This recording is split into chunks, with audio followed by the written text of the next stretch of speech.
Hey everybody, before I get started, I just want to mention a couple of ways that you can engage with me on a more personal level. I have a few avenues set up and I keep focusing on one, and I figured why don't I make a short little video talking about all of them real quick before we get into these episodes. So first thing, Patreon. There's a link in the episode description, in every episode description, to the Patreon, as well as a video on the feed called Major Announcement that has all the details of what each tier offers and how much they cost. I implore you to check that out. I offer a lot of cool shit for my patrons. Second thing, the Discord channel. There's also a Discord link in the episode description and in every episode description. I have multiple channels set up there for each show that I'm covering, and it's a great way to just engage with me. I have a channel set up for MMA talk as well. I'm a big MMA fan, so if you're an MMA fan, you can check that out as well. There's a link to the Discord in the episode description. And then lastly, the Facebook and Twitter. Social media. Follow me on there. I post news on there. When I say news, I mean like, hey, I'm stopping covering this show. Hey, I'm starting covering this show. Let me know what you think about this. I do live watches of things on Facebook where like I'll check in and say I'm watching so-and-so show, and then I'll like live comment while I'm watching it, and that'll be cool if maybe you watch that show too and you want to watch along with me, or you're watching it later and you will see my thoughts, which are usually pretty entertaining because I'm usually pretty high when I'm writing them. So check out all those links in each episode description, and let's talk about this episode. Peace. One mic, one mic. Yeah. All I need is one mic. One mic. Yeah. All I need is one mic. One mic. One mic. Hey everybody, welcome back to One Mic, and today I'm here to talk about Season 3, Episode 7 of FX's Dave, entitled Rebirthday. So, we ended last episode with Dave saying he wanted to rebrand and come back from his fake death as a new person, and that's essentially what we see this week. It's Dave's birthday week, but he's also been reborn, hence the episode title. He's got a new house, he was just on Jimmy Kimmel, and as usual, his music is dope. You know, I was mentioning earlier, I think maybe like 2-3 episodes back, how I wish the show gave us more examples of the music, more scenes of him rapping, moments in the studio. So I enjoy getting this little piece of this song at the beginning. Dope song. I enjoy seeing him and Gator vibe out to it. Thought it was dope. And you know what else I was happy to get? Benny Blanco. Pause. I had forgotten all about his character. And even when I saw him, I'd forgotten about the whole Chuck thing. So that was super cool to get him back in this episode too. Like, I'd missed his interactions with Dave, him calling him Chuck. Like, the wildest fucking scene in this show was with him. You remember? I think it was last season, season 2, with the fucking, with the fucking bubble gum.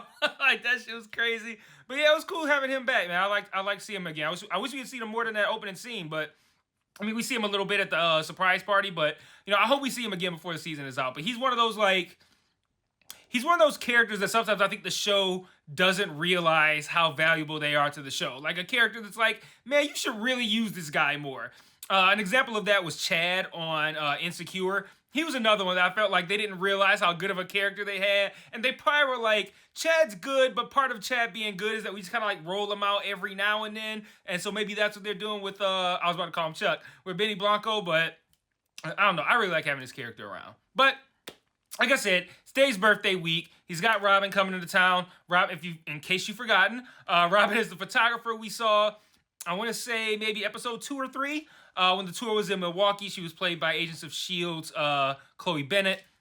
Robin arrives. She notices a bunch of gifts that Dave has on the table, and he says it's from brands who've been sending him gifts because it's his birthday during that week. But he doesn't like celebrating his birthday, so he said that she could have whatever she wanted on the table. So they decide to go for a walk, and Dave gets way too high off of way too little weed, and I thought for a moment that the focus of the episode was going to be who put what in his weed, because I'm like, his reaction, that was not healthy. Like, I don't know what the fuck he was smoking, but like, you should not be reacting like that. But what I liked about this scene, an additional thing I liked anyway, I like how they portrayed the feeling of being high. Like, when Dave kind of zoned out when she was talking about, I don't even remember what she was talking about. How ironic. But she was talking about whatever she was talking about. It was like her audio kind of like faded out. And the only reason I even knew what she was saying was because I had the captions on. Like, it kind of came back. And he's just like, wait, what are we talking about? Oh, it's elephants or some shit like that. Like, I thought that was cool. Like, that was kind of a cool way of showcasing what it's like to kind of like zone out for a little bit. I thought that was pretty cool. But that whole thing felt real. How they portrayed being high, like not just the dropping out of the audio for Robin, but even the way that dog kind of like popped up out of nowhere. Like, I feel like the way they filmed that, it felt watching it like it kind of would have felt if I had been high, sitting on the sidewalk, worrying about how high I was, and the people who I didn't even notice walking down the street because I'm too worried about how high I am, that all of a sudden that dog is upon me and in my face, like, what the fuck? Like, that it felt like like that's what it would have been like. So I thought that was really cool.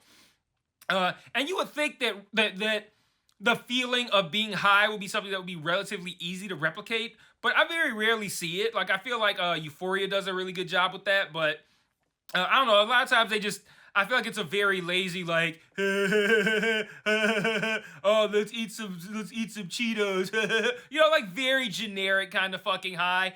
But like this thing, like with the audio dropping out, showcasing this kind of like, yeah, I'm just kind of zoned out, and the way the dog hopped on, I thought that was really realistic feeling.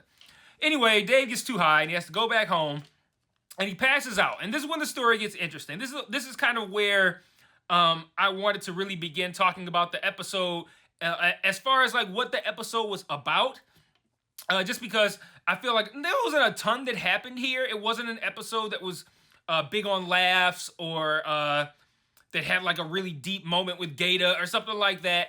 But it was just a really interesting episode that I think had a lot to say about relationships and how to make them last. Like, what's the best way to kind of feed a relationship so that it continues to grow and thrive.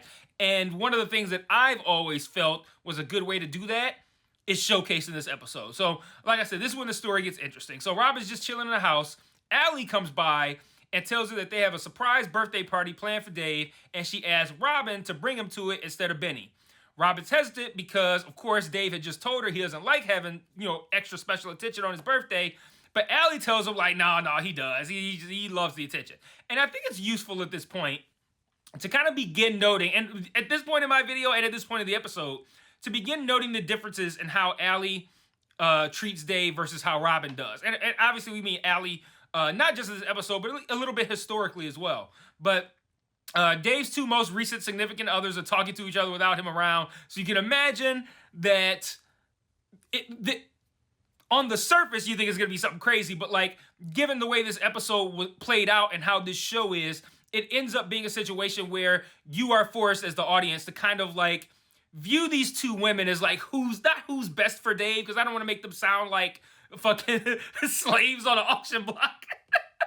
Like, which one do you pick? The strong one? No, I mean, like, the strong one. I mean, like just this, what sort of personality suits him the best? What sort of personality is best to receive him? Pause. Like, so like, I just feel like this was a good episode to kind of get a better understanding of what kind of person, what kind of people two people need to be if we're talking about a Dave Bird relationship.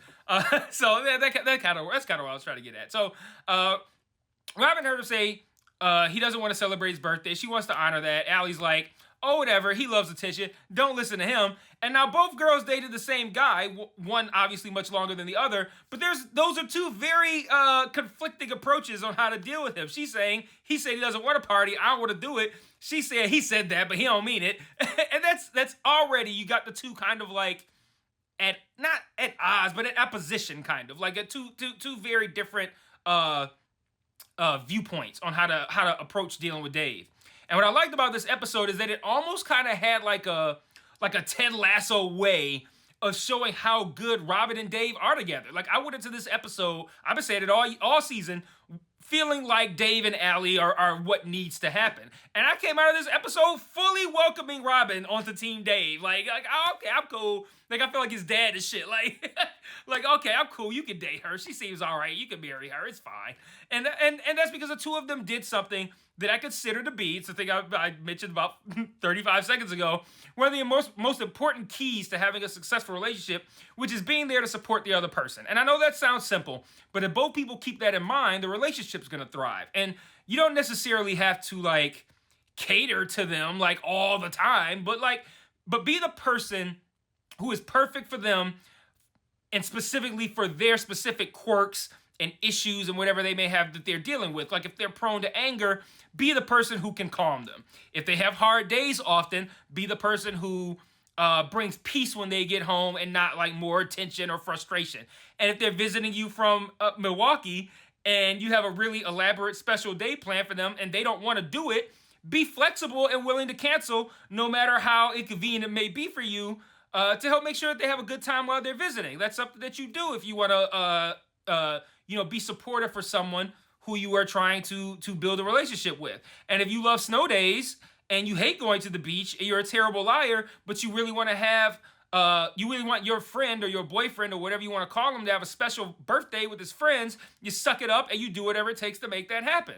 And even if that person starts acting like a child, it says they hurt their knee and they want to go home, which was a nice callback to the conversation between Mike and the publicist Ava, which I'm going to talk about later.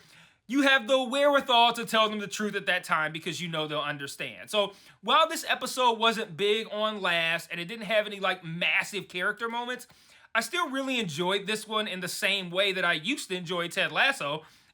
Sometimes I just like seeing people be kind to one another and in a very genuine way. So, simple episode, not one that's like, oh, this is an all-time great Dave episode. It wasn't one where I'm like, oh, I didn't really enjoy that time spent. I enjoyed it. It was fun. And I liked learning what I learned watching this episode. So I want to close out with one thought. It's multiple thoughts about one topic, but it's about the B plot here, which is Mike's tryst with the publicist, Ava. She tells Mike to control Dave. And he says he can't. He's like, I can't. And then he kind of like slides in there, pause. I can't control anything in my life. And, which I picked up on as a sign of how much he's struggling with the situation with his dad. But Ava also picked up on it. And as a publicist, she spends her entire day controlling shit. So when she's unwinding, getting dick down, she wants to try being controlled. And she hears Mike, I don't have any control over anything in my life. It figures, well, shit, if I want to get controlled and he doesn't have any control, he wants some control, of course that means we should try some sexual assault role-playing. That's a logical deduction, right? And I thought that was a funny scene. Like the stuff with Mike trying to talk dirty was hilarious. I love how they manipulated the music along with that too. Like when he starts like talking dirty like he's gonna assault her, it like has this tense music that's kind of building up. And then when he kind of like breaks character, it goes away. Like I thought that was really nice and funny. But it was also nice how it paralleled with Dave and Robin's story as well, thematically, with the idea of two people essentially filling each other's needs. So, I wouldn't be surprised if they actually have Mike start dating her. It would be an interesting progression. But I like how you had these two relationships that kind of paralleled one another in this episode. And it seemed to me, again, like the theme was, this is going to sound corny, but completing one another. Being the part that your significant other lacks. And I like seeing that in a way that felt genuine and real and not like some contrived love story bullshit. So, again, enjoyable episode. Not the best one. Definitely not a bad one. A really good one. Really enjoyable. And I'll see you guys next week for episode, I don't even know where we're at now. 8? Yes, 8. I don't even know how many there are. I'm assuming 10. But I will see you guys next week for episode 8. And until then, peace.